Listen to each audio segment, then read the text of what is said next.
Yeah. And Squint got right on that bus. He had no problem getting on that bus. And he swung that chain around. And I don't know if that, Wait, he went to fight a whole bus full of people? well, they were leaving. If They the were leaving. bus pulls They out were while he's leaving it. on it, he's fucked. Yeah, like there was a situation and there was a stand. They were calling us a bunch of pussies, so we ran over and got Squint. Yeah. And you pushed him on the bus alone. Oh shit! There was the microphone. It is. And it's out.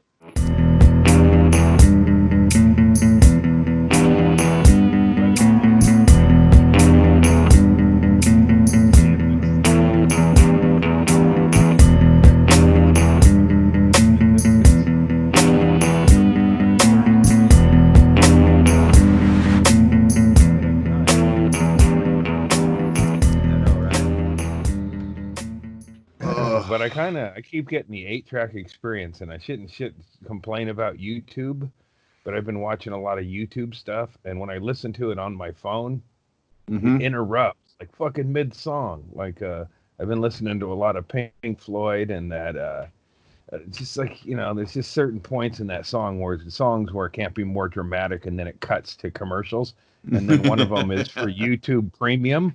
Hey, if you'd like to not be interrupted, while you're listening to into the middle of the fucking, the note, right in the middle of the fucking heart of the song they go. And then, then there's like 3 ads. And by the time that's over, you're fairly annoyed. I may try that YouTube Premium upgrade. They got me, that's for sure. Being that I'm having to try to use YouTube to learn how to do audio engineering shit for the last couple of years, and I'm not getting very far, but I got sick of all the commercials too. I just paid for the premium. How much is the premium? I know it's like $10 a month. Fucking bastards. Yeah. Hey, I had to sacrifice one of my other things to get that. I know. I don't know what. It's already such a thin margin around here. I don't know what to give up. Pornhub Premium. Yeah. Yep. I guess I could cancel some of those things I forgot. It's what happens is you don't even remember you have shit. Yeah. And then you're paying for little increments. You have conversations with people. It's like, hey, do you know anything about this? And I don't know. And it's like, it's charging us this a month. Okay, we'll cancel it, because I'm not sure what it is either. There's no accountability anymore. You can't be accountable if you can't remember. Yeah.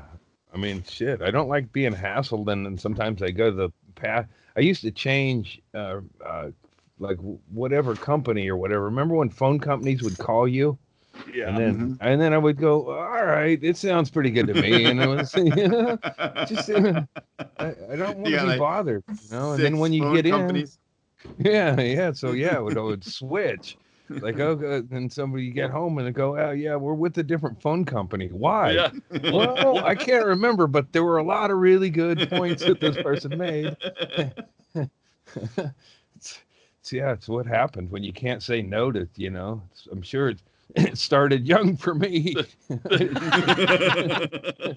shitty part about that is then you get put on the list as like the easy mark. Hey, this guy fucking switched right to our phone company, and then they pass you around.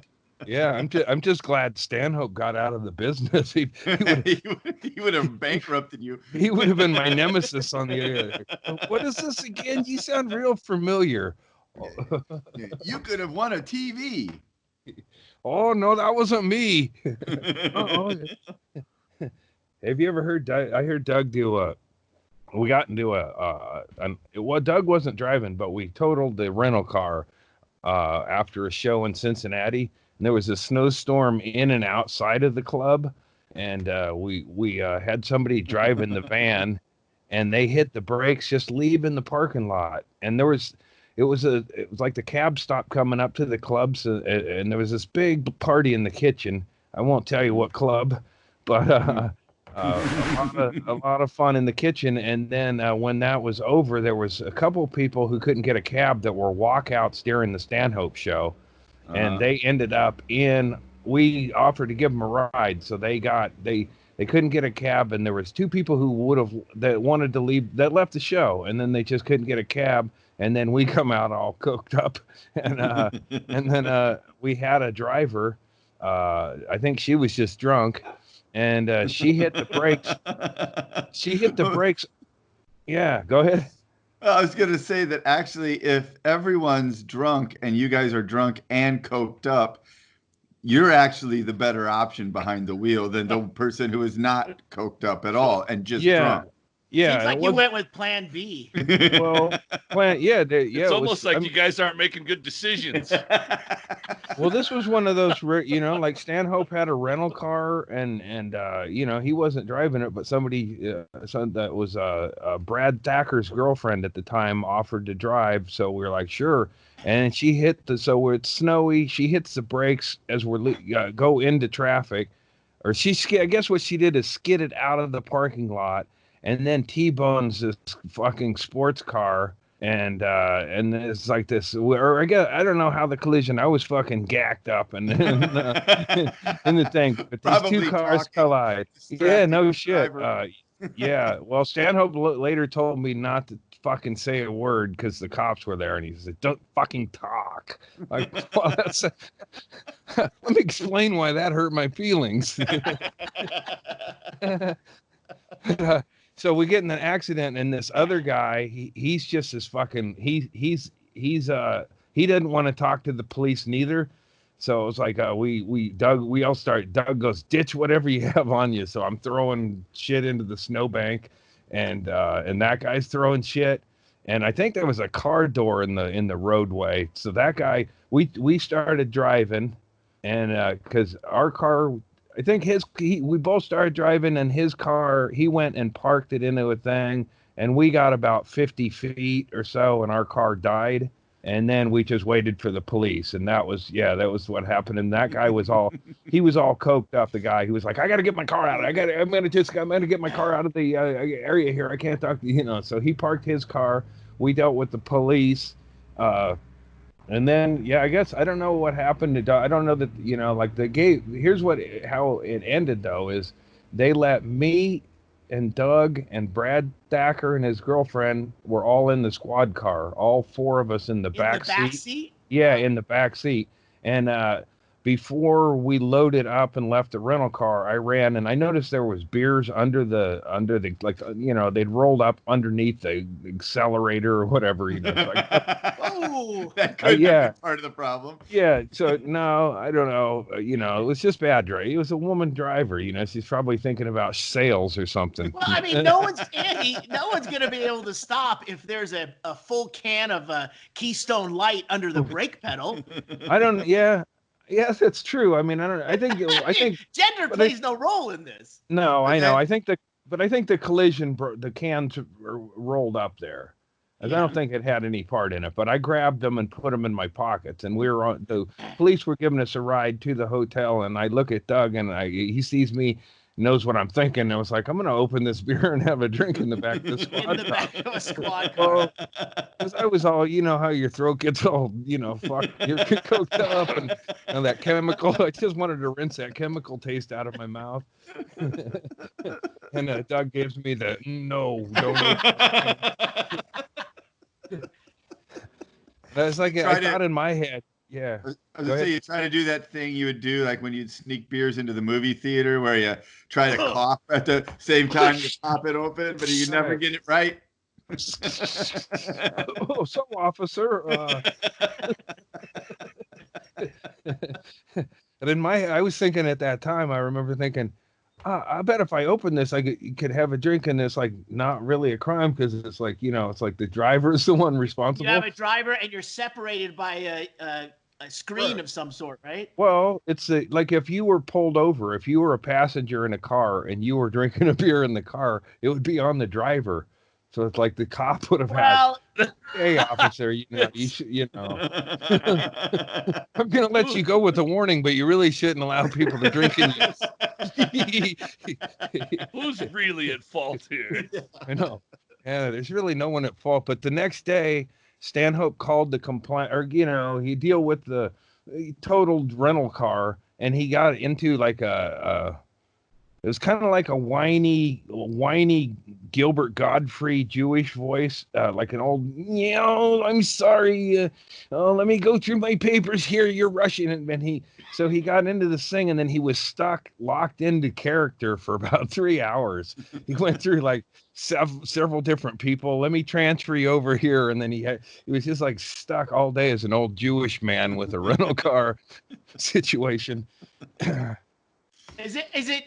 Does anyone have any doubt that cop knew they were drunk and didn't want to do the paperwork and decide, if I drop them at home, I'm done with these guys. Yeah. I'm done with the shift. I go home.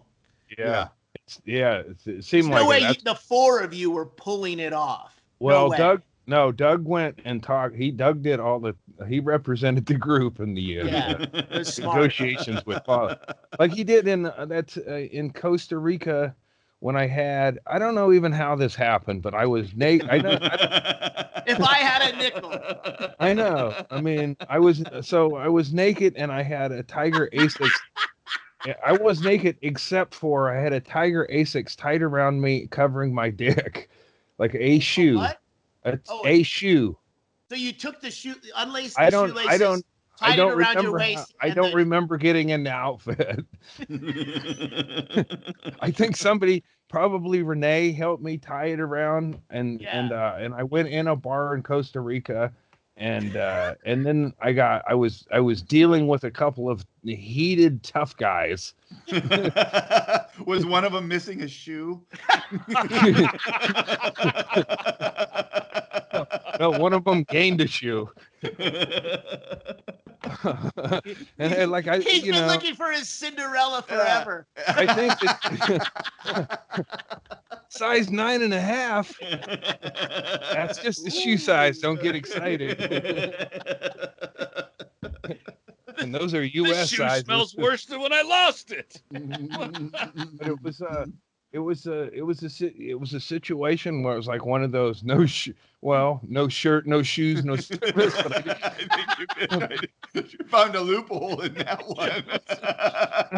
I seriously don't even know how this thing got started. Like I don't remember getting naked, let alone how that shoe got tied around me like that. But I do know this: it wasn't proper attire for this place, or that country. And or then any place. There was, I think it was a bouncer or law enforcement, and I think in Costa Rica it's probably the same thing. So it was a guy in uniform and a badge, and he was threatening me. And Doug, I think just street bribed it. Just come out and handed the officer enough money to make go away. Yeah. What's the cost for my drunk friend with a shoe on his dick? Probably not going to forget the situation, but what's it going to make you walk away from it? Oh, shit. I never did figure out the exchange rate. Cheers, gentlemen. Good afternoon. Yeah. Welcome, everybody. Everybody, I think, can see me. I remembered I had windows in here. So I've decided to put a little bit of light into this room. Nice. Unfortunately, people can now see me, but my dad, of all people, actually watched a few episodes of this. It's very funny, but why are you so dark? I can see everybody else, not you. Yeah. Say it's the image, Dad. It's the image. Yeah. Darth Shank. I'm ugly. The Darth Shank character in the corner. Yeah, it was. That is true. You were a few shades darker. Hey, Andy, can you move your camera down a little bit so your head moves up in the picture? You're barely peeping over you're like a fucking Kilroy. Kilroy. There you go. Yeah. Yeah, that's better. That might be a little there you go. That's good. I like your green screen in the back there, Andy. That's silver? Yeah. Yeah. Well, it was silver or gold.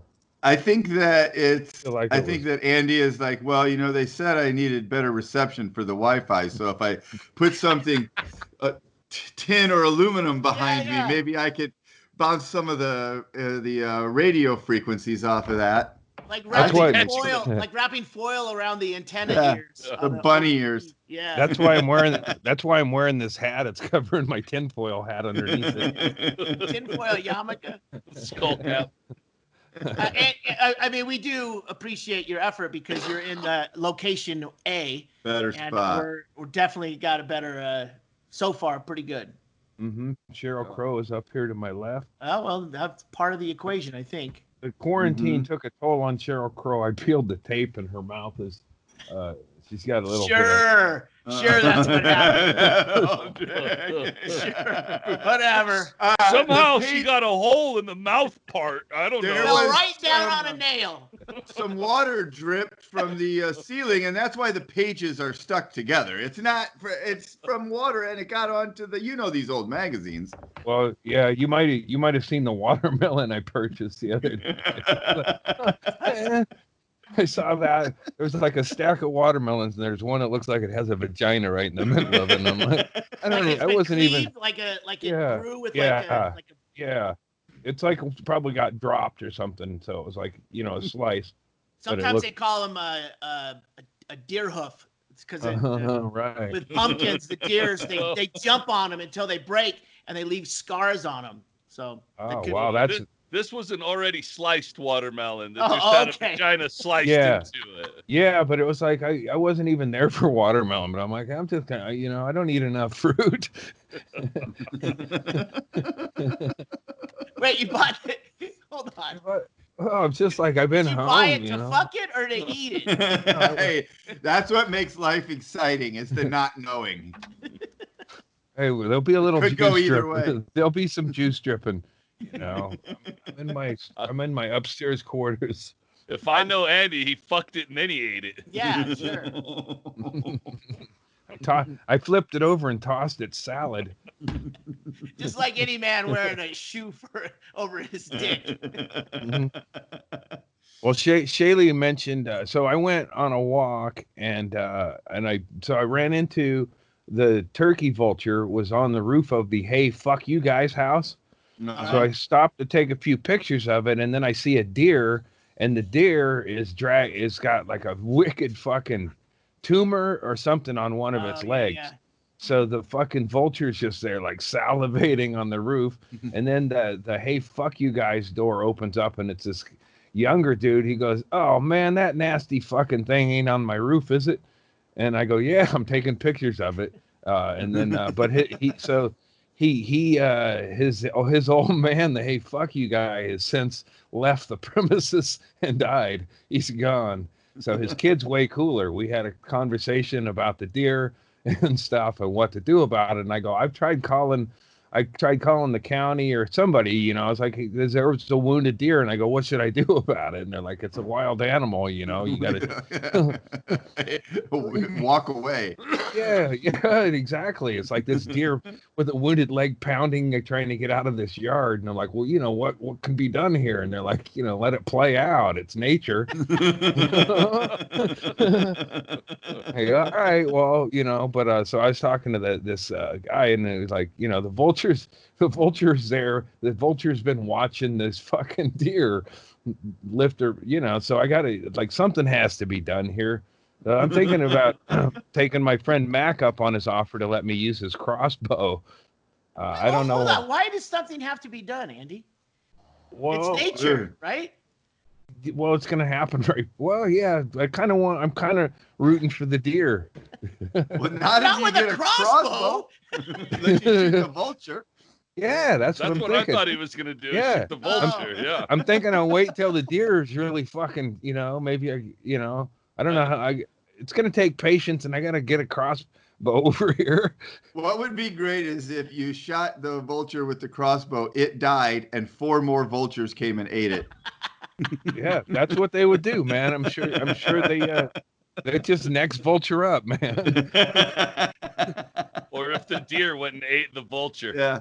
Yeah. Oh, yeah. That's what. Yeah. Maybe me and the deer could eat mushrooms and the vulture. And I've talked to him, get his leg off, fucking. We'll cauterize it or something. So your concern was for the deer? Yeah.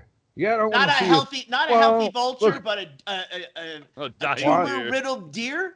watching a pack of vultures eat a deer that's not quite dead in your backyard is not kind of, it's not what I was envisioning when I put down bark dust. It's gonna happen right behind my yard, and I can't, I don't know, that's the what killing fields. If I could fucking kill 4 vultures with a crossbow, I would be legendary in the deer world. Yeah, 7 in one blow.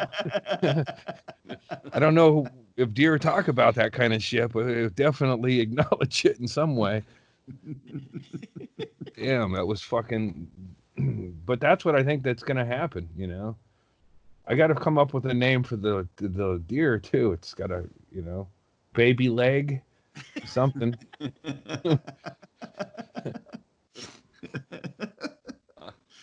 I don't think you should name it right before it dies. That seems like a bad idea to me. I think Andy thinks it's gonna. I think he thinks it's gonna live as long as he kills the vulture. Like somehow the vulture is causing the deer to die, and not just waiting for an easy meal. Once he kills the vulture, the deer will now live and be happy. If I could get it in Andy's world. If I could get that deer, so here's what I was thinking is, if I could get it to like drink something. Clorox. It just needs water to clear up the tumor. No. I mean, I know where it hangs. It hangs under this place, and it's just right up the hill there. But I put a bucket of something, and I don't want to waste drugs on it, But I mean, I'd have to get something that's over the counter that I could put a deer out, like just knock him out, and then it's on his back leg, and it's something like it's like. But if I could, maybe it just needs a splint or something. If I could, or one of those, a dart gun like Marlon Perkins used to send out Jim Fowler with. To tranquilize it? Yeah, Marlon. Yeah, remember Marlon Perkins show? Oh yeah, Mutual of Omaha. Yeah. Jim Fowler did all the dirty work, and Jim Fowler. Well, he was a bit more spry. I mean, Jacques Cousteau. Yeah. He was okay, but it was his sons and the other guys that were really doing all the heavy lifting. Yeah. Same with Merlin, or whatever his name is, Marlon Perkins. Yeah. Yeah. He was old then. Yeah, you probably wouldn't want to. It was always Jim like battling a 35-foot anaconda in a fucking river while Marlon stood in a boat and cheered him on. So you probably wouldn't want to see Warren Miller do a backflip on a snowbank. Took me forever to come up with the name Warren Miller. Is that the right guy? He did those ski movies. Ski move, yeah. Like he's an old dude, but he still narrates them like the same kind of deal. All right. Came up with it, and it didn't fucking even. Yeah, well, I blew your timing by doing the Jim Fowler line. Yeah. You Marlon Perkins that whole shit up. I did. I stepped in while you were doing the work. I don't know. This is different, but in Portland, they had Portland wrestling, and there was what was his name? Don Peterson. The guy had this really tacky local ads, and he promoted on the local wrestling show, and he would get up there like Roddy Piper come through back in the day. And you're like, oh shit! Here's Don Peterson pitching a television set. This old dude, flat top. He had a buzz cut, and that was his whole image of his fucking TVs. And then there was always going to be a situation where the old guy got knocked into and the TV fell down. That was part of the whole fucking gimmick. Was he a wrestler? No, he was just an old dude. He was like a big sponsor of wrestling. His place is on 82nd and Foster in Portland. I think it's. Wait a minute. I'm trying to figure out A, what this has to do with what we were talking about, and then B, now I think maybe you're just doing a commercial for Don Peterson's TV shop. Now he's giving the side gig sponsors and not sharing it with us. So that's what I think happened. Hey guys, I know we weren't talking about this, but do you guys know that Don Miller creates the best? Don Peterson sent me this screen over here. I called Don and I says, "Man, I ain't getting no satellite reception." And he goes, "Hey, I'll send you over here if you just pitch it on your show." I don't know what anything has to do with anything. And that's why I've been listening to a lot of Pink Floyd. And that's our motto down at Peterson's TV. We don't know what anything has to do with anything. Come on down. Hey, isn't it Tom Peterson? Tom Peterson, that's it. Yeah, there he is. Yeah, Don Peterson. Yeah. Nice. Yeah, he was like an old school fucking but it was always these campy kind of fucking things where he, it's like, oh shit, well, he is billing Mr. himself TV. as Mr. TV. So yeah. it is probably. There's a guy local who does. I haven't seen his ads for quite a while. Mr. Appliance, and he was like kind of like he did a lot of karate spots. Mr. Appliance, and I ran into him once in a store, and I was like, he did karate during this. Yeah, like he would take in used appliances and refurbish them, and that was kind of his catchphrase. And but I saw him once in a store, and then it's like you don't want to be starstruck. And I'm sure Mr. Appliance was just there, enjoying his meth buzz. And, I haven't really said anything, but I did observe Mr. Appliance, and he was definitely fucking high. And so, it made sense. It was like, I would have been disappointed if I met him and he wasn't high on meth, because the guy takes in used appliances and fixes them up, and that is not a plan that is put together. Yeah, there's a lot of guys doing that. My brother Larry fixed up toasters for a bit, and I was like, my mom's like, he's fixing the toasters, and I was like, he's doing meth again. I remember that argument. It's like toasters are $20. Well, when I know, and I asked Larry about it, and he was like, he was like, I think he wasn't just like fixing them, he was souping them up.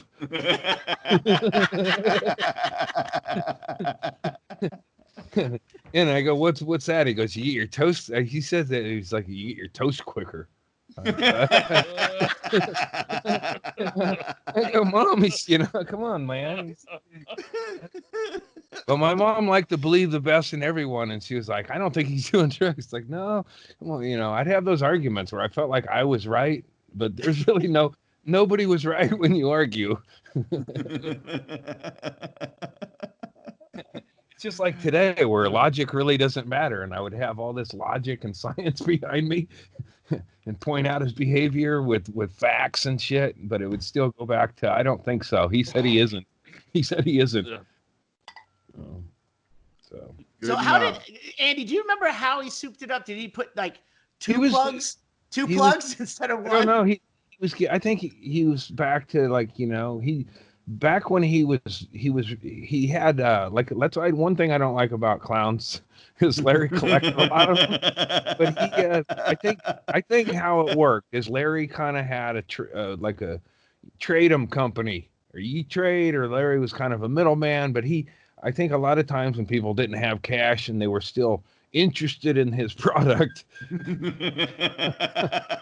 I think they would bring junk, and Larry had an eye for junk. So he would he would go like, well, here's, you can get your drugs, and then I'll take that clown machine. Like he had a clown head, like one of those egg, like those egg dispenser. You put a quarter in and get a prize. Yeah. He had one at the entrance of a supermarket where they got all the stuff for the kids. Yeah, he had one that was like old school, but it was like he had a whole room full of weird clown shit, and it was like, what happened to he claims he was never molested, but what the fuck? All the signs are there. I got brothers that I grew up in the same house under some of the same conditions, and it's like, what the fuck, man? Jeff collected G.I. Joe dolls and Hot Wheels, and he pinned them up on the wall. Like, I went to his house once when he was in his heyday, and he had signed helmets and stuff, and like all jammed up in his fucking, like he hoarded collectibles. And like, what the fuck, man? I'm glad I got molested and don't collect stuff. You just abuse drugs and alcohol like a fucking regular person that got molested. Right. Like I got stuff and then I didn't like it. Like when I was rebelling against myself in college or whatever, I would one time I threw all my clothes out of the window and then was throwing explosives. We had somebody dropped off some M80s and I was just throwing like that fucking scene in Boogie Nights where that guy's throwing fireworks in the house and then throwing little small charges of dynamite and trying to blow up my clothes because I guess I don't like collecting stuff. Or it was self-destructive or whatever, but it's like Larry's a hoarder. Larry has all kinds of weird shit and it's like I don't know. It's like that's a weird thing some people have is a desire for more fucking of the same. Like Mr. Appliance, he probably just started with 1 or 2 dishwashers that didn't work, and then he turned it into a whole lifestyle. He built a super dishwasher. Yeah.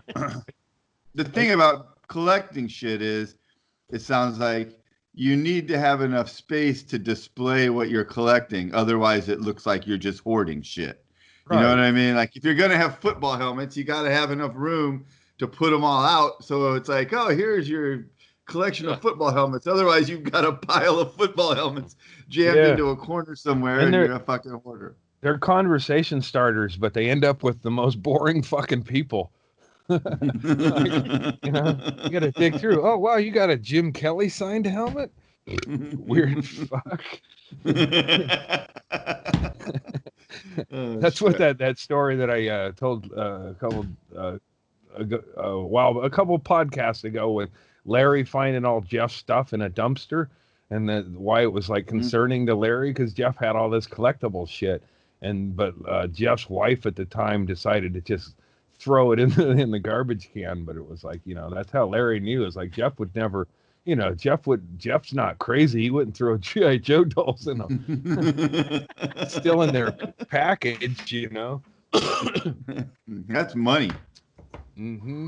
Yeah, he was. Guys, I hate to. All right, you got to go. Yeah, well, Doug told me I had a conference call with Audible today because of the production coming up on the book, and he said 3:30. I just assumed when he didn't say East Coast, West Coast, he meant local, and he just now texted me and said, "Hey, the conference call is now." So I'll be back. I'll just leave this up. I'll be right back. Can you put Inman up there on the screen? Yeah, Inman's. Yeah, put Inman's face up there. There we go. Okay, yeah. There we go. I'll be back, guys. Yeah, perfect. This will be the least annoying he's ever been. Look at how professional he's gotten with Skype. That's actually just as effective as he was on his last Skype attempt. That was before. There's no audio, and it's just a picture that he's not quite framed in. I think he was still liked at that comedy festival on that day. I think that was the day before the Unbookables premiere. Yeah, I'm talking about his last appearance on Doug's. Oh yeah. Well, where they couldn't get the sound to work. Poor guy. Yeah, that was funny. It's really the only way to effectively consume James Inman is in absolute silence. Well, the thing is I haven't watched it, and I don't feel like I missed any. I mean, it's funny, and I know, and it's like it's like I don't know if you see enough previews of a movie that you get an idea of the movie without seeing the movie, and then when you do see the movie, you go, "Well, I think I've already seen this." Yeah. Yeah, you've got enough voicemail messages, I think, to get the gist of what the whole podcast was. He hit his marks. Yeah, and then I can just couple that with my own experience of when my own meltdowns of technology and shit. Yeah, I've been like watching a lot of people doing these kind of things or whatever, and it's like people go on the Dan Patrick show and it's like, why don't they fucking level up their computer? It's like they're doing an up your fucking nose shot or whatever. It's like it's amazing how many people are willing to go on TV and not even like fucking although I went with the big big top today. We had to ask you to move your camera so that you weren't just shot from the chin up. Like that's what's that's what's going on. Is I think there's not enough. Yeah, there's not enough producers out there. The producers are home. That's the problem. The producers are in apartments, and the other guys are in houses. Yeah, I think I would say last night was as close to a fucking just going down a fucking dark slide mentally on this thing. Yeah. For no particular reason. I just like fucking just felt fucking caged and desperate. It's like, you know, I didn't watch a lot of news, but it's like, man, is this ever gonna go? But you know, is it was it because of the Bryan Adams meltdown? Did that since we just heard your story of throwing up on your foreman's shoes in order to go to a Bryan Adams concert in 1992? I thought this news of finding out that Bryan Adams I dove in, you know, because I haven't racist. Yeah. He is. I think he isn't. Well, but he's mad at the Chinese. He mimicked. He's probably just stupid. Let's give him the benefit of the doubt, you guys. Well, it's hard to tell when somebody's stupid if they live in Canada. You know, because I'm wearing a Canadian jacket, but all Canadians, you're like, are they simple or are they just thoughtful? Or are they, you know, what's going on? You think instead of them being very polite, they're just so simple they don't know how to be mean? That's it. Yeah, but so and they're not like, you know, like I tweeted the other day that I think Bryan Adams was trying to be kind of like a Dennis Miller-esque back in the day rant where, you know, what is it with this wet market, these bad eating? But it came across as a guy complaining about, you know, it's hilarious because he's more supposed to be like, it was supposed to be like the Tommy Lee rant against whoever the fuck it was, Trump or whatever. Or Pence. You know what? But it came off. It did not come. It came off more like you know, fucking Gran Torino. You know. Yeah, like a Mishka. Like, you know, I should be doing this. I'm sorry about my fans missing out, though. That's it. It's like, you know, I'm supposed to be doing this, but because some bat eating, and then here's where he fucked up. Is like he said some greedy bat eating bastard. Yeah. like the people eating bat soup and oh, you extravagant! Oh, you fucking extravagant rat! You know, like Anthony Bourdain visiting. These hoity-toities have to have their bats made into soup. Yeah. Like, oh man. I can't wait to win the lottery so I can go get me a dog at a wet market.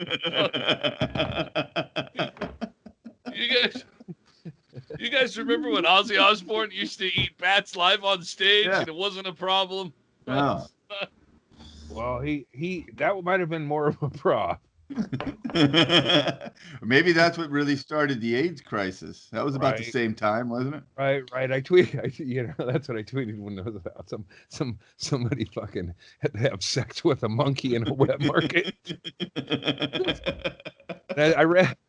So people made the comparisons, and I've been following Richard Marx since I danced to his music at my wedding. Yeah, he's been bringing the heat. Richard Marx is he's fucking hilarious on smart. Twitter.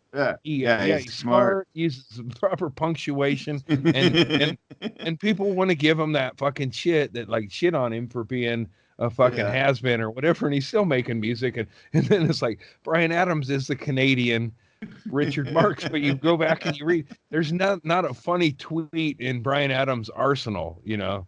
He didn't there's probably not a romantic love song he's ever written either. It was that Richie Valens guy who wrote all the fucking good songs. Bryan Adams probably just like sat around eating fucking tofu and fucking but here's what I hope happens from this is I don't think Bryan Adams is a racist. I read a bunch of his fucking things. He was trying to, you know, he didn't really, you know, he didn't think it through. And then you know, the greed and the fucking bat eating made me laugh. Though. I was like, that was so unintentionally funny. You know, Yeah. I can't go out. Yeah. I can't go out and do concerts for $175 a pop for some fucking. You talk about a wet market. Yeah, you talk about a wet market. Bryan Adams' audience full of soccer moms. That's your wet market, and he's bemoaning that he can't fucking make all that money because some greedy fucking wet market bat eating. He's not racist. He's out of touch with reality, man.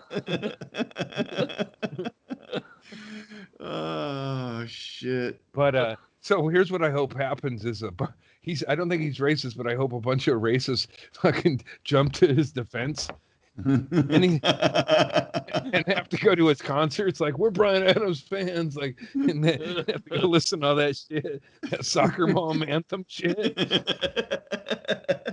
Everything I do it for you. Yeah, I don't think Bryan Adams is racist, but I do believe his haircut is. Yeah, he's got a racist face, that's for sure. But I used to really like pattern my haircuts after Bryan Adams, and I actually did this last haircut kind of unintentionally, Brian, because I've been cutting my own hair like you have to do, and I was like, I got to cut a little close a couple of times, like I better quit, or people think I'm a racist. Or retarded.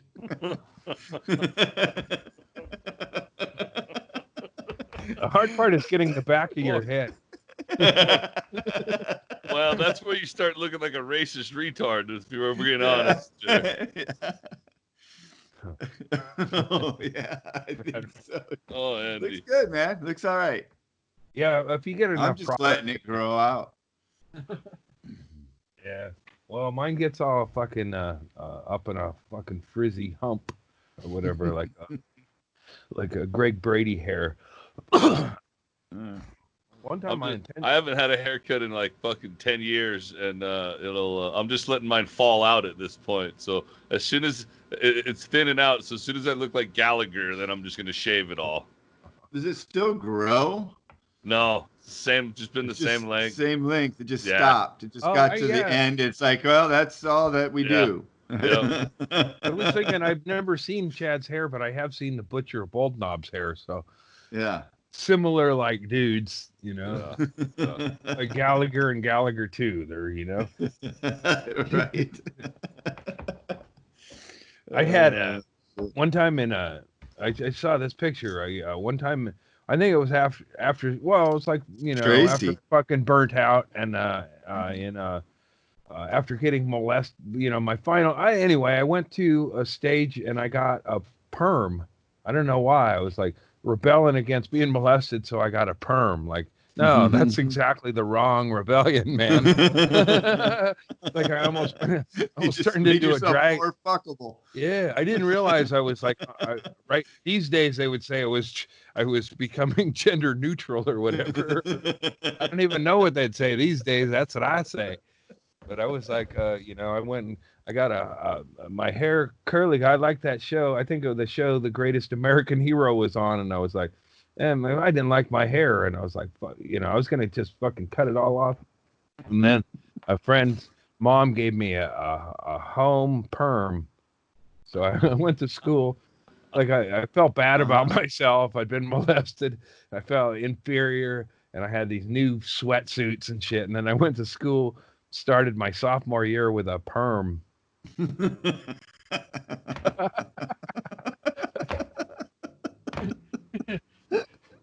You know, look, you can't look cool. You can't look cool with a perm. You know, kids don't look cool with that kind of hair anyway. And kids who have that kind of hair try to cut it short. And then I got I started my sophomore year with a mini afro. Like, you know, I don't know why I wasn't even like considering suicide at that point. It was only like later on in high school that I got, you know, once I could drive, and I was like, oh yeah, this really opens it up, you know. I guess I wasn't suicidal now it's possible. Yeah, I guess I wasn't suicidal then, as I just didn't have any real options. Right. You couldn't get up to 70 miles an hour on your bike. Mom's home cooking will just get me food poisoning. wasn't enough pills or anything there. Oh shit! Cheers. I'm not drinking today. Yeah, I'm trying to limit. Well, after Sunday, that was a long one. Yeah.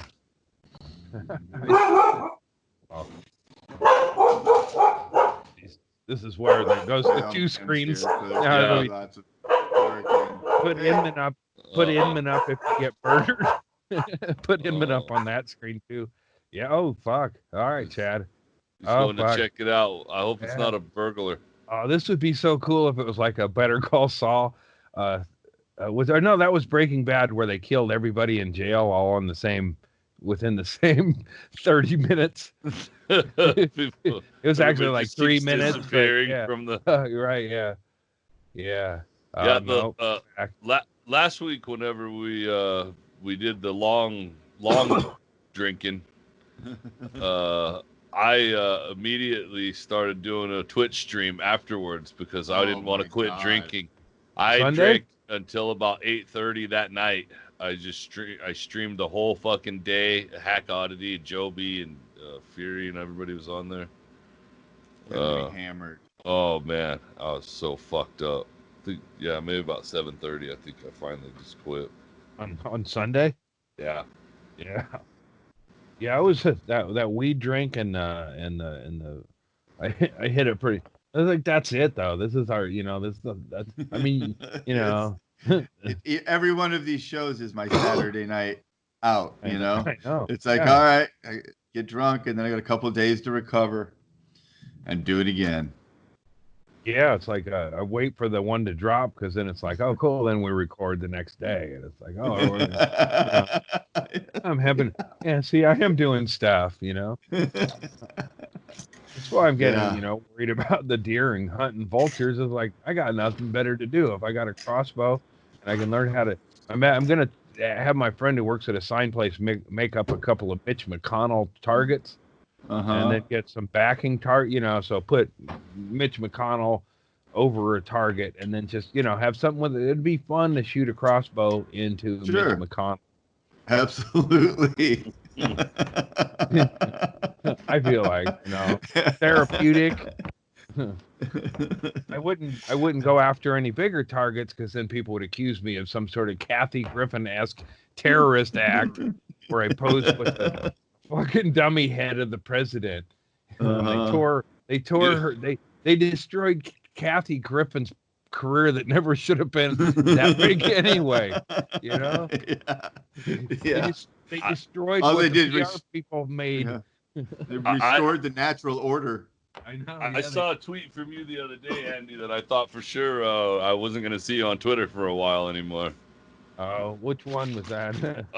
I think it was one where you just fucking Trump? Yeah. Die Trump. That was it. I run out of ways to say, like I bring up old, like, come on, somebody, be a John Wilkes Booth out. Where's our, or whatever. Or try to, I even implored the try FBI to inspire people with your the CIA not to be such gutless cunts. It's like, if there was a club owner, the guy who ran Harvey's Comedy Club would always say fucking negative shit about comics. Like, I don't know why comics try to write scripts. Why don't they just stay, basically stay in your lane? He'd say that back in the day or whatever. I was like, could you imagine working for a boss like Trump that just, and you're like, and he just shit on everything and then your grandma dies? Or something, like grandma shoots up with fucking Lysol into her neck and then fucking dies instantly. Like, God damn it, man. It's like there's got to be somebody in that place or whatever that's just like, God, fuck it. I can't take this anymore. And I was just like, but it's like, it's like, I guess I would like it if people were doing it to Obama. It's like this guy's such a fucking subhuman ass clown. So it's like, God, I think I think what everybody that hates him, and I hate him, and I've hated him for a long time. Yeah, it's embarrassing how much of a stupid pussy he is. When he walked off out of that press briefing the other day, it was just fucking stupid. It's like this. None of us will even want to have a leader. We all agree on that. But if we have to have one, we shouldn't have one that's such a pussy. He has to walk away because a couple people are asking him questions. Whether they're women or not doesn't even make any difference. But don't walk off like a cunt. It's fucking embarrassing. Ask China. Yeah. Maybe you want to ask China. Fuck you. Howard Stern I listen to Howard Stern a lot. Yeah. He's been fucking nailing him almost every day. He starts off the show with just railing him, and he goes, "Listen, I don't hate Trump. I hate all of you for voting for him." It's like, I don't. It's true. Fucking. He had a great quote. Howard Stern did where he said that. Look at there. That guy. The irony is that James Inman just got uglier. Good morning, children. Hey, man. Hey, how are you? Good. We just had a conference call. Oh, nice. We're doing business. Wow. In Very a quarantine. In this economy. Well, stay there. You're filling you. If you duck down a little bit, you'll have Inman's hat on there. You had it on perfectly for a second. Those are big shoes. Those are big boots to fill, and even Inman doesn't fill them. I don't understand it. Inman's like Trump, where he wears like Trump says he's taller or his shoes are bigger. Like Inman wears work boots that are worn out work boots. And honey, he's never done any of that kind of shit, but they're like 2 or 3 sizes bigger than you would want.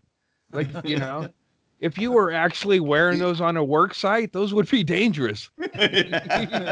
He'd constantly be getting them caught in things. Yeah. Tripping while you're trying to push the wheelbarrow. Yeah. Nail gun your toe into the roof because you're putting your shingles in. Yeah. He wears work boots. Inman just wants to have bigger shoes so that you think he's a clown and you're scared of him. Some sort of psyop. Well, he's an intellectual clown. He's an intellectual. Yeah. He's a Buddhist clown, I guess. I would like someday when Inman's. Yeah, like I don't know. Maybe somebody could make it, but wouldn't it be cool to have a Buddha Inman? Because he's the only Buddhist I know. So I'd like to, like they have in the restaurants, just fucking Inman. He's built like it anyway. So all he has to do is just sit in he probably does it. When just somebody get a picture of Inman meditating and and you could make a Buddha, like you could put it in your yard, like a fucking fat James Inman Buddha. Yeah, we could sell Inman Buddha. Garden gnome. Well, that's one of the tenets of Buddhism is make a buck off of it. Yeah, who wouldn't want a James Inman yard Buddha? It would ward off good luck.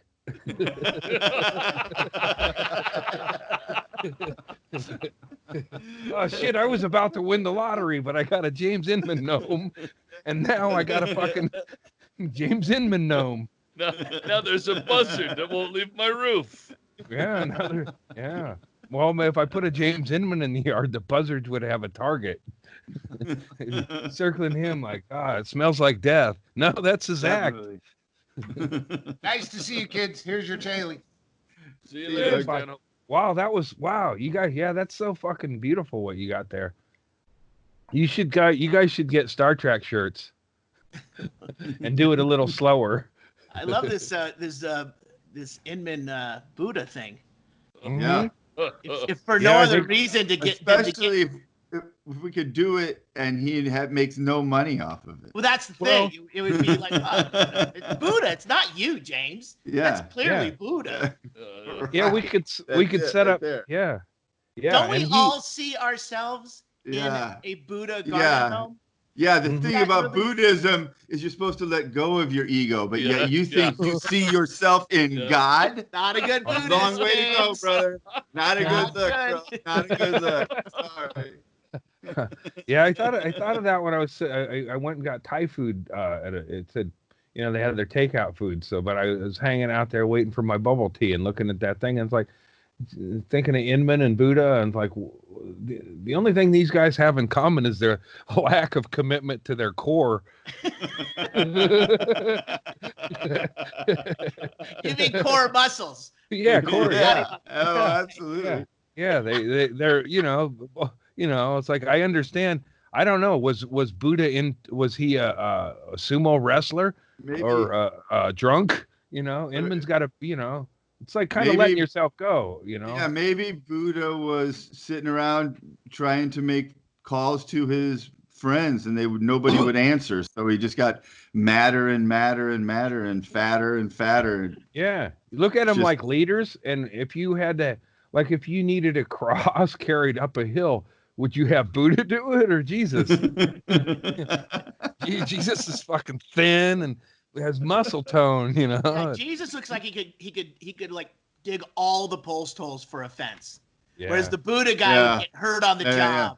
Yeah. And, Buddha's the perfect God. Back. Yeah, Buddha's the perfect God for Inman. Just sit there. Sedentary. Very sedentary. Yeah, you just sitting there, fucking arms folded. I know when my dad did that, his weight wasn't good. But, when you got a fucking little table to set your hands on, like Buddha or James probably, Well, that's what the gut's for, right? Mm-hmm. Yeah, no, I mean, the first time I saw Inman on the road, I had that week with him, and he got fired and he spooked my baby. And then I didn't see him again. Fate worked in my favor until I was on that sliding rock going up in Death Valley, and I didn't even notice him at the party somehow till we to the falls. Up to the it was the most dangerous shit we've ever done as a group in Panamint Falls. Absolutely. It could be that Mitchell would still be up there. She would, if she had her druthers, she would be living up there right now and never come home. Yeah. I don't like heights, and this was like heights coupled with every rock was moving. And there was a sloped face that you had to like scrunch into a ball and then like knees at your chest, kind of slide down.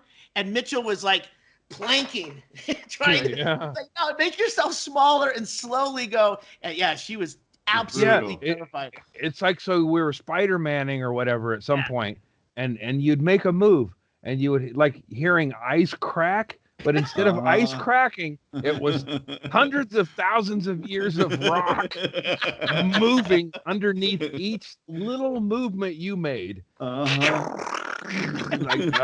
And then shifting. It was like it was like making your own earthquake as you moved up that fucking thing. And that's where I ran into Inman again for the first time after our fucking weekend together on the road in Tribble Land. And he's like, "You got me fired. You got us fired." It was the first thing he brought up was that I shorted my set. You hadn't seen Inman at the party at all. No. And then you see him at the top of the falls. We're in that precarious rock climbing thing, and I'm like, just like God, and you can kind of see if you keep moving, you can get over where the rock's a little more solid, maybe. And Inman's going, "You shorted your set in Wenatchee," and I was like, "Bullshit!" Like, what? You fucking bullshit, man. And in my opinion, he got us fired for bringing up guns. It's like, "You fucking gun nuts," and he brought up all that shit. But we got, either way, gig was canceled after our night there. But it was like I hadn't seen Inman for at least 10 or 15 years, and that's the first thing he brought up was that shit. And I was like, oh my, and then it's like, how is it? And I'm thinking, how you randomly run into people on the road, and then at Doug's party, I was like, I just assumed everybody hated this guy. And there he is again, back in my life. And it's like, oh, I forgot how, I had my kid around as a baby the first time, so I couldn't really get into it, I was like, I can't keep the fuck away. I was like, cut and run. But it's like, in Death Valley, and then just, you get to witness, he is a fucking jester. of sorts, you know. He's a kingless jester. He just wanders around entertaining and upsetting people, you know. But here's the thing: commoners don't dig that act. Commoners. Yeah, that's an act for kings, man. And you're doing it for commoners, and we're thinking, what a dick. And then he was king of the party for about 5 minutes. Yeah. He had a nice short little run. Yeah, I forgot it. Who was king of the party that made him king of the party? You remember? Was it Glenn? Yeah, Glenn created anarchy. I thought Glenn got it after. How could Ichabod? Maybe Glenn. It seems like the whole king of the party thing would have been over because Ichabod wouldn't have been able to appoint. Like Ichabod would be like King Kim Un or whatever. Kim Jong-un? Yeah. I guess Henry Phillips is king of the party by surviving the situation. Next in line. Yeah, next in line. The sister. All right, gentlemen. That's a solid hour right there. I feel good about it. I say we say so long, and we make a drink and we wrap it up on the Patreon. Sounds good to me. All right. Perfect. Goodbye. If you want to hang out with us for a little bit longer, join our Patreon. It's cheap, and we do this for a little bit longer every time. You can join us over there. If not, we'll see you next time. Cheers.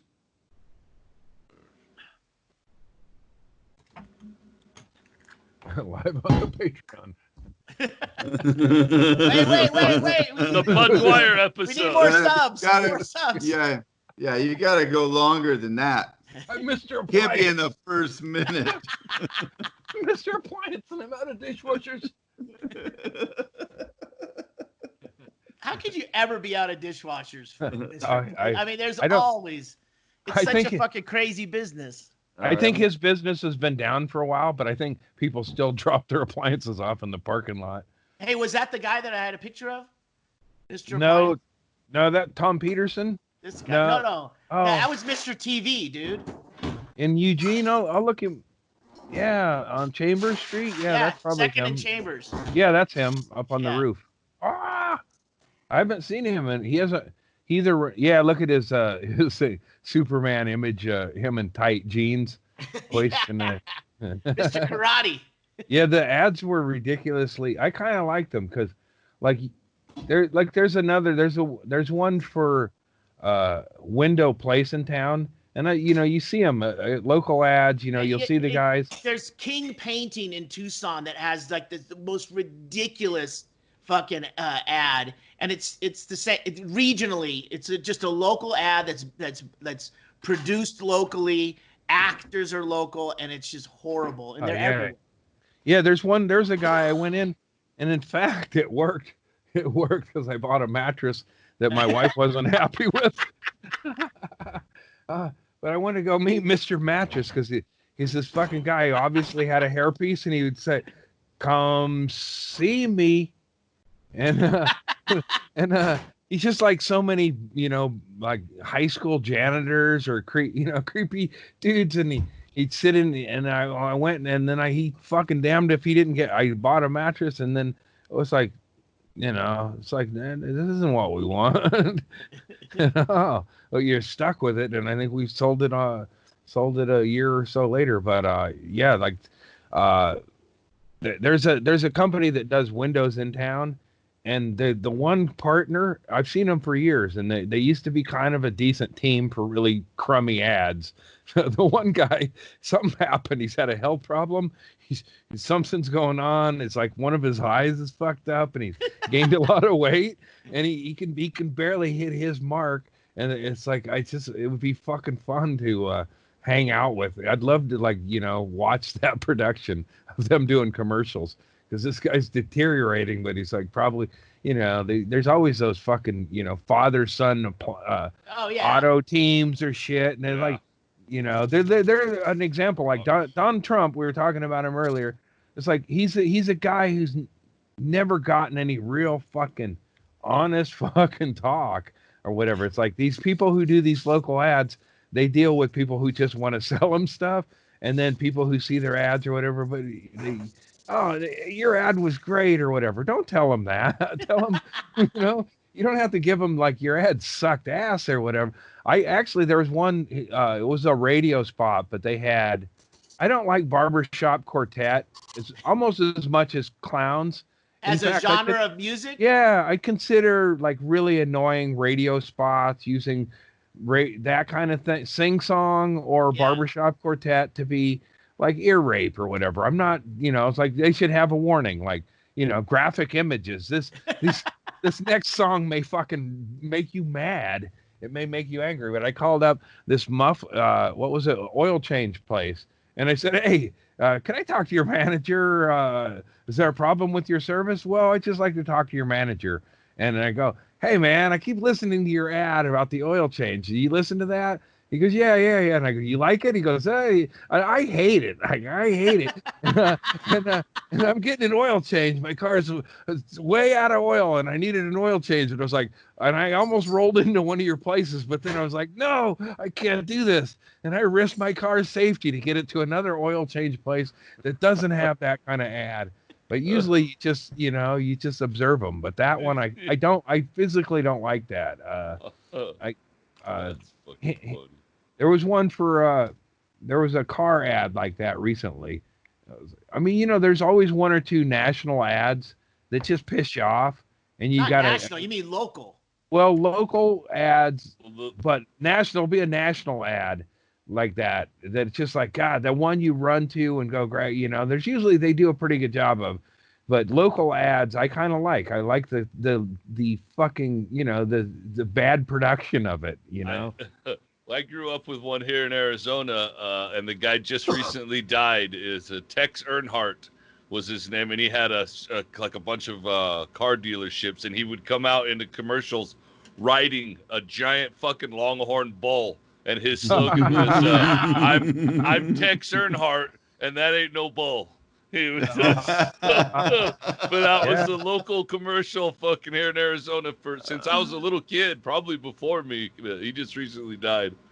Yeah, but, that's remember, the movie Tommy Boy, the character Brian Dennehy, you know, like that old school salesman with that quick pitch and that you know, those guys always worked on. I'm glad that breed died, man, because they had my number. I would buy whatever they fucking pitched me. Like, no, I don't need a vacuum cleaner, but explain to me how shitty my air quality is and give it a catchphrase, and I'm making payments from here on out. I met an old school salesman when this was on the tail end of that Bryan Adams frenzy weekend, and I went to a mall like it was the cool thing. I was from Coquille. And there was the Pony Village Mall in Coos Bay, but it was nothing compared to them big malls in Portland. And I went to a stereo place. The music lured me in, and they were playing Cheap Trick, and I was like, I like Cheap Trick, and then I ended up buying a stereo on it. I was like, financed a stereo? Yeah. Turns out I didn't need any cash. No. I didn't need cash. No, not at all. Credit. Just needed an address. Here's the best part about that story. Then, after purchasing that stereo, then on Monday, Andy went back to work and found out he didn't have a job anymore because he was fired on Friday when he left for the Bryan Adams concert. So now he's got a brand new stereo. He hasn't made any payments on. No. I think I was pretty off secure. The green chain. I was pretty secure midsummer and putting my ass into it. And that summer, I was changing tires and taking names because I had to record the names and whatever. You know, it was a bitch about the place I changed tires at I tipped over regular cars, but mainly I was dealing with semi trucks and truckers. Yikes! Yeah. So I didn't go from. Are you kidding Yeah. me? Yeah, I didn't go No from way. I didn't go from watching Bonanza sitting on my ass to using a glorified drill. I had a fucking giant machine gun that I had to keep on like to remove a fucking them semi tires. You had a fucking big You need a fucking breaker thing. bar. Yeah, all that shit, and it was like none of this was in my summer plans. It was like. Because my mom had a big mouth and was selling advertising and had a wig that made her look sexier than she was, I had a job at a tire place and I had no business, my dad never. It's not Are you saying your mom got you the job at the tire place by like walking in all sexy and I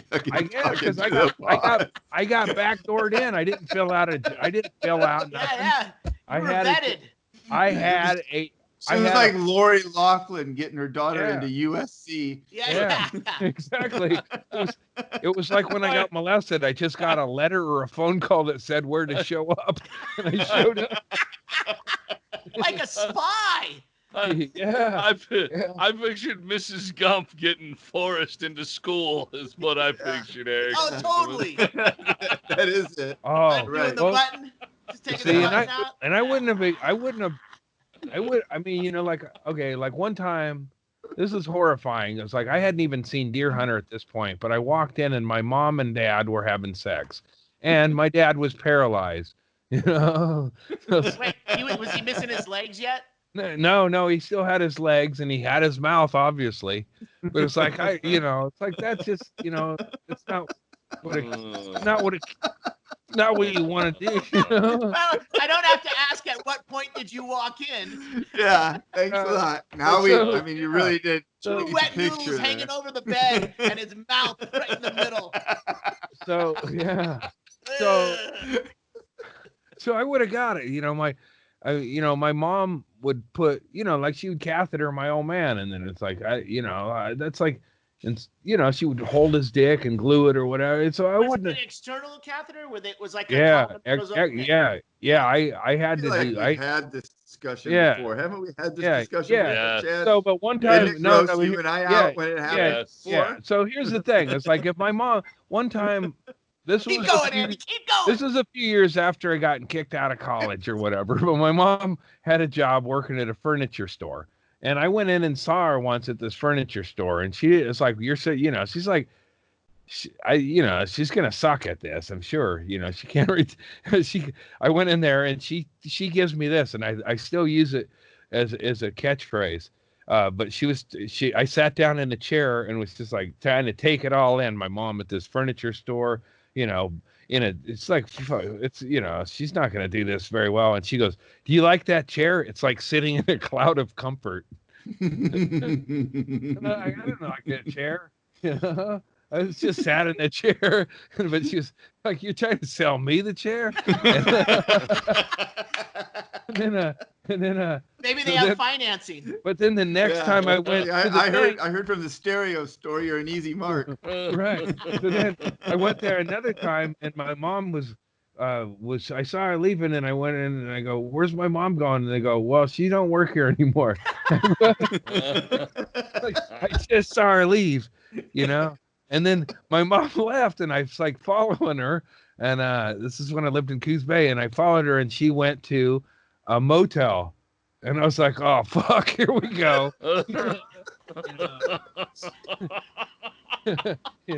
Those country wigs have been cheating on my old man. He's paralyzed, The only time she touches his dick is to make sure he's peeing in the tube right or whatever. Maybe she found a womanizer. That's maybe them like bait with those wigs. Right. So I followed her, and she went up into a motel room, and it's like I wasn't even a Christian or anything at this point, but I was just like I was more like interested for the beats of the story. I wasn't even doing comedy, but it's like tailing your own mom. Exactly. Yeah. Well, she got fired, so I figured this is probably she got fired at a furniture store, and she used the term cloud of comfort, like she wasn't, she was representing the company, She just wasn't, she didn't, that's how I guess she was she, like I said, she was like Bukowski, and she did a lot of jobs she was, she was ill-equipped She raised 5 boys in Oregon. She was ill-equipped to be a mother. She was ill-equipped to be a caregiver, and then everything else after that was just more icing on top of an already iced cake, just more fucking unnecessary frosting. But one of her jobs, and this was really fucking crazy. Hold on a second. What happened at the hotel or the motel? It was a motel that was going out of business, and she was there looking. She got a job interview. She got a TV tray for my old man. I walked in, he was in a room, and I walked in expecting to see my mom and the cable guy. Gotcha. Or you actually walked in on her room and walked in on her? Yeah. I followed her. I saw her go up. Make a bust. She went into the front office. And then she went into a room, which was a display room. Every room had what was for sale. Yeah. and she bought it. And then I was like, "What are you doing here, Mom?" What are you doing here? She goes, "Oh, well, I got fired." All right. And I go, "What are you doing here?" And she goes, I didn't know, what was going on, but she knew from the furniture store, that they're, so anyway, it was my mom I don't think my mom ever cheated on my dad, but she sure should have. Some of the criticism she got, and, she put on the right wig. She was pretty hot. You were saying, go ahead. No, go ahead. No, you were, I thought you were done. You were saying some of the other jobs she had. Well, she sold. One of her best things was she worked at the newspaper and she sold ads, and that worked out pretty good. I mean, she got me out of getting busted at 7-Eleven for shoplifting. Why was she a beat reporter? She sold advertising. She did have a beat. It was called Around Town with Dory, and Dory would ask questions of people around town. And one time she asked Lizard, "Who?" This guy Lizard. He had a hair lip, and I hated his guts. Paint the picture, Andy. Anyway, Lizard worked. Lizard was, I don't know where they kept him, but Lizard came into town late in his life, where he was like a junior or senior in high school already, and he had a hair lip. So I imagine the family moved him around to keep him safe, or whatever, how hair lips are. But he got there, and we tagged him as Lizard right away.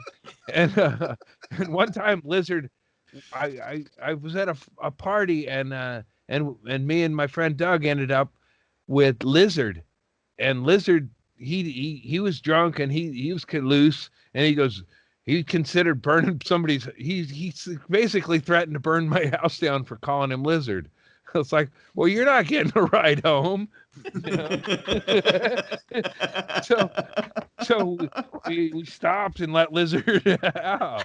But one time the two worlds collided as my mom's beat as around town asking people what would be something to energize, and he said, like a concert like Night Ranger. What a fucking dumbass. Like to rally the community to. Yeah, like Night Ranger's gonna come play the community building. You fucking dumbass. But it was like, also it was like, don't ask. I told my mom probably at the time, why are you even talking to that guy? Nobody talks to Lizard. And in fact, you talked to Lizard, got his opinion, and put it in a newspaper with his picture. You validated Lizard, and he tried to burn our house down. That's why he had to walk a couple miles. I wonder what happened to that guy. I didn't call it, like, there was a couple guys who just, like, they were short-lived in town or in my memories, and Lizard was one of them. And there was this guy, Richard Redan, who Squint, we called him because he was like he had a Clint Eastwood look to him, and he came in. It was in middle school. He was there 8th grade, and he was only there for a while because he the last time I saw him, he was riding down the hallway on a bicycle, throwing fire. He was lighting firecrackers. He was a special kid. He was throwing firecrackers, and then he held our principal hostage with a fake gun or a knife. I never remember, but Richard Redan, we called him Squint, and I called him Squint. He was like a new kid, so you got to label him. And it was like, hey, Squint, and he lived right by the middle school. And the first time you probably yelled at this kid on his first day of school, he probably turned and looked into the sun when he looked back at you. I was not an alpha bully. Everyone's like, oh. I was never an alpha bully. So I only observed, and then like Dinky. There's a kid who had a tiny dick. He had, I don't know what you call that, but when he showered, people noticed he had a tiny dick, and then people called him Dinky, and his last name was Dinkins. So just in case they didn't know. Unfortunately, and since he's gotten married, and he probably, maybe he just had a cold shower. I don't know. But Squint was a bad kid, and he was bounced around, and his family moved into this ramshackle house by the middle school, and we all, Richard or Squint would fight. He'd get in fights like he was a troubled kid, And his name was Squint. And his name was, it was there. He was probably called something else at his previous school, but he was only there for a short time, and he was there during basketball season. And the reason I remember that is a visiting team. There was trouble during the game, and this traveling team, and they wanted to fight, and none of us knew how to really fight. So we're like, Squint knows how to fight, Squint wasn't affiliated with the basketball team, but he knew how to fight. So he's like that Tom Petty song about there's a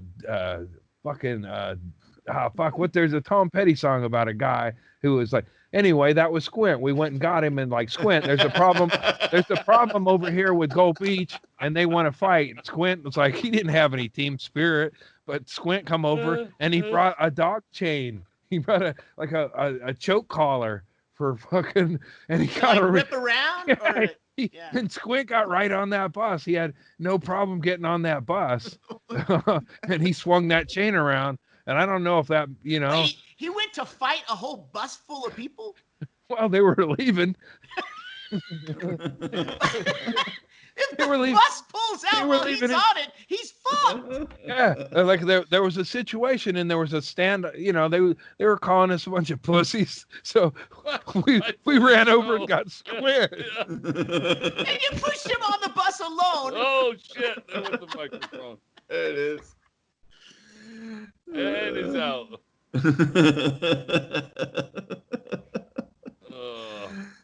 God damn it. Oh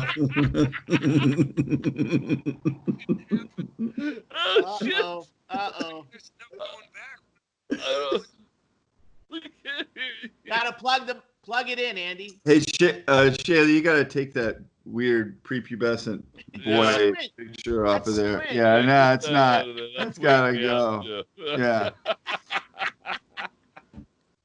I love that they like the only time they were ever nice to him was when they needed someone to fall on a sword in a visitor's bus that was fixing to leave. How are they gonna fight if Andy? You gotta fix your mic. Oh, it's not No. on. It could be the moisture. Uh-oh. Might have broke it. Sounds like the capsule's fucked. Yeah.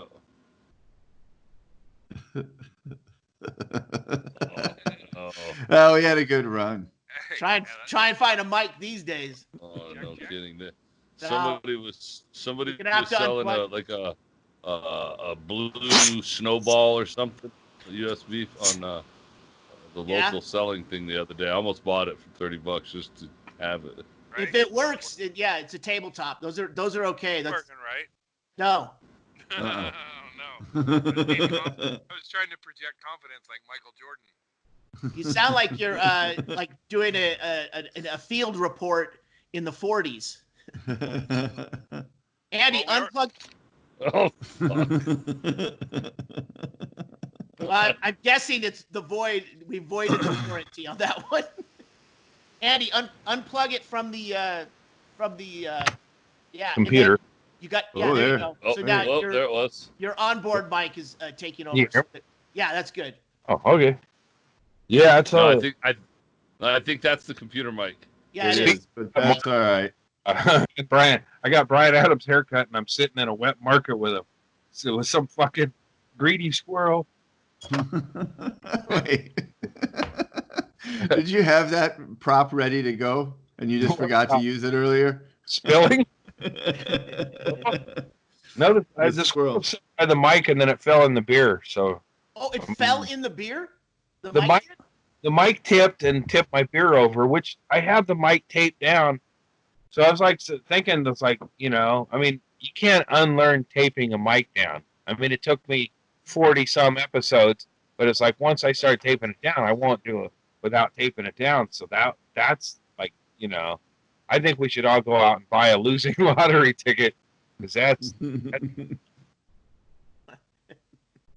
a sign up for today, and maybe go back up and do that Pink Floyd cave I got going. That just sounded like he's picking words out of a bag. Hey, uh-oh. Are you No, quitting? here- Are you quitting, Andy? Are you walking to a motel to go buy some used furniture? If somebody who might could use a TV tray. Hey, Andy, it looks like you're. I don't know if you guys talked about this while I was gone, but did you? The picture you sent me looked like your range extender was working fine. Oh, really? Well, I mean, it had the lights on that it would display if it was connected. Yeah, I talked to someone about it, and she suggested it might be YouTube. It might have been it wasn't me. It was. Oh, okay. Might have been. You went into such detail about your equipment and distance from the router and all this that they go, oh yeah, it's definitely on the other side, server side problem there. Glitch wise, I said all the lights are on, and she said it could have just been a glitch on Skype. So and then today it's raining, so I'm down anyway. So yeah, it could have been. Well, I'll tell you what it is, and I learned it because I got one as well when I first was setting up here, trying to experiment with different internet options. And what happens is it degrades it a lot, and it makes it drop in and out. It'll be fine, and then it'll drop way down because it's not a reliable, like steady. Yeah. Gotcha. Because I have one sitting in a box because I can't use it. You know, to see if It's not a fucking Nintendo game. He's blowing smoke Needed into the weed fucking smoke microphone. into it. Yeah. That's what I blow, man. Andy, I think that mic's foobar, man. What do you mean? It just got a little damp. Does it stay out on the patio there until next week or to the next show, or do you bring it in?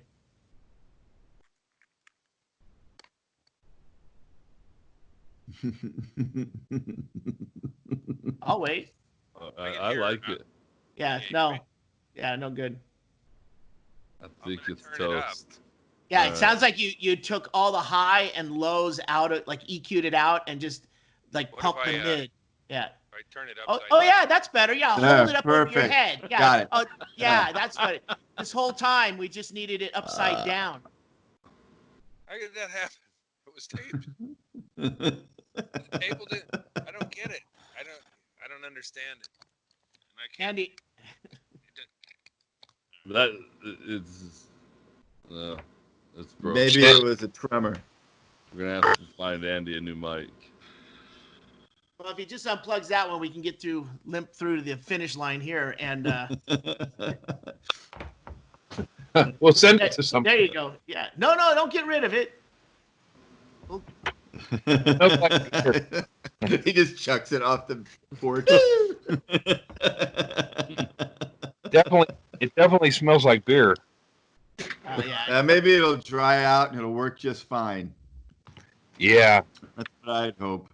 Well, and I think this whole quarantine thing is almost over, and we're going to be slapping high fives with people that we don't know at close range in a matter of days. I think everything opens here on the 15th, like restaurants and stuff. Stuff already started opening. They were allowed to open already, so there's been some. We're going to be locked down for 3 more months. Yeah, I mean, that's not going to change anything I'm doing. I'm not going to a place. Nah, Me too. I'm in no rush to go somewhere. I think we should go to Death Valley and set up like the band in Roadhouse. Only instead of a wire fence, we'll just have a sneeze guard. 5 shows and and everybody can hang out and do drugs and shit, but they got to keep 50 feet away from us. They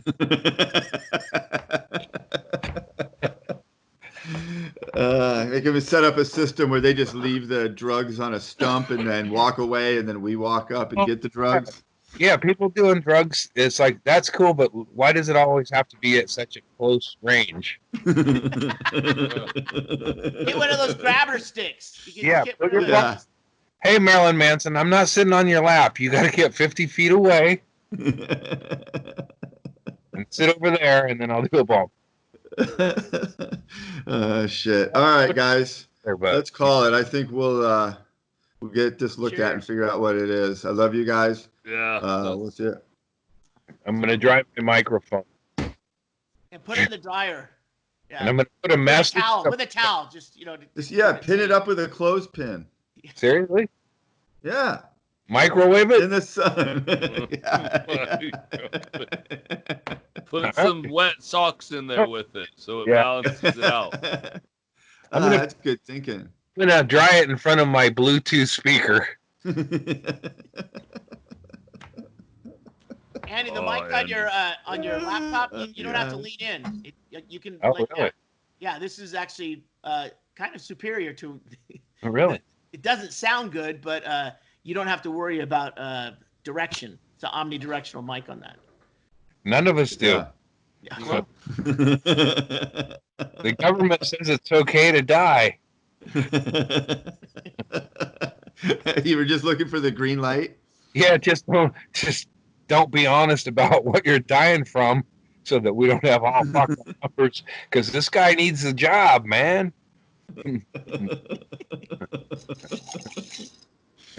All right, guys. Shit. All right. Thanks for subscribing, everybody. If you have any, do we have anything to plug? Whatever. It's Patreon. We don't plug shit on Patreon, right? Thanks, Neil. And the guy from last week. But yeah, Neil sent me some dough. Anyway. Oh, cool. All right, Chad, you got some stuff here. That's great. Somebody who came by yesterday, and it's in the form of cash. So shit. And then it looks like Doug remembers. So I'm gonna book the rooms for Saturday night at the Shady Dell, and we'll do Sunday morning's podcast from the Shady Dell. Right on. Oh, that's very cool. We're gonna podcast Saturday night from over there. Saturday night from the Shady Dell. I'll get 3 trailers if they're available. They're open. So I got to call them right now and figure that out. But yeah, it looks like we'll have some fun on Saturday night. Sounds fun. All right. I know when awesome. Opens up, the one thing I'm gonna fucking do, or even don't lean in, Andy. Don't just but there you go. There you go. go. It's like the one thing that's safe is fucking driving somewhere. I gotta drive to Bisbee. I could drive to Bisbee with very little fucking touching and talking to people. Well, your roommate / wife is kind of, there's that person to consider. Yeah. Yeah.